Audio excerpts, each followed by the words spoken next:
Bonjour tout le monde, c'est Maëlle du Lab 22 et aujourd'hui on est ensemble pour parler de notre grand jeu d'évasion à la recherche du plan vert volé.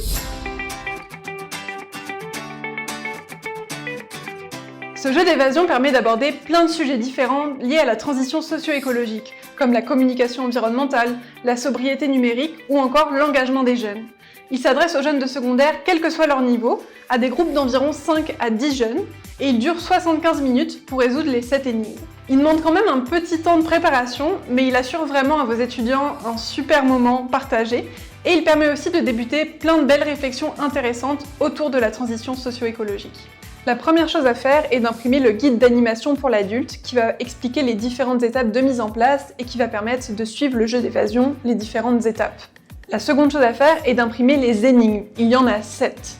Avec ces énigmes-là, il faut créer 3 grandes affiches, une affiche pour la sobriété numérique, une pour l'énigme sur l'engagement jeunesse et une dernière sur le capitalisme. Il faut les identifier avec différents symboles comme montré sur l'image.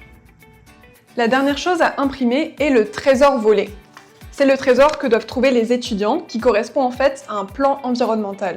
Ce plan environnemental va être enfermé dans une valise ou une petite mallette comme celle-ci, fermée elle-même par un cadenas à 3 chiffres.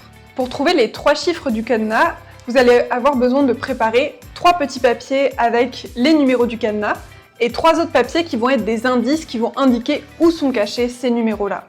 Les numéros, l'idée c'est de les cacher à l'extérieur de la salle. Par exemple, ici, un exemple, un indice là où l'eau coule, qui pourrait correspondre à l'abreuvoir, et vous allez cacher l'étiquette de l'indice au niveau de l'abreuvoir. Les élèves qui participent à l'activité sont réunis dans la salle où se déroule le jeu d'évasion. La personne qui anime commence par lire la mise en situation aux élèves, qui sont ensuite livrés à eux-mêmes pour résoudre les différentes énigmes.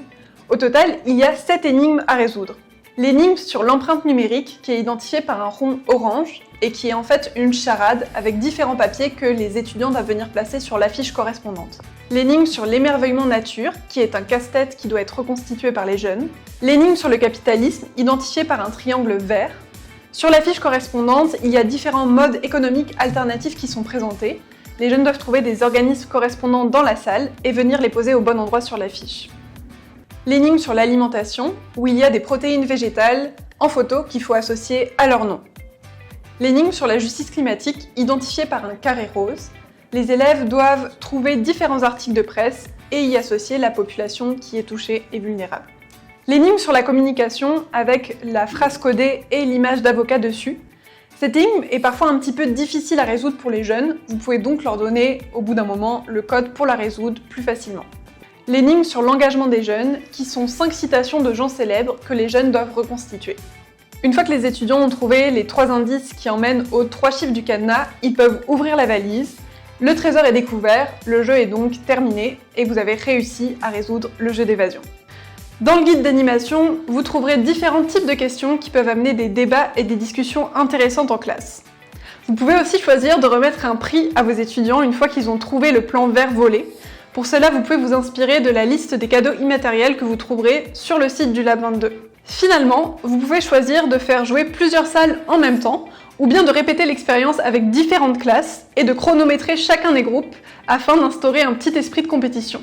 Je vous souhaite à toutes et à tous un bon moment de jeu partagé avec vos étudiants.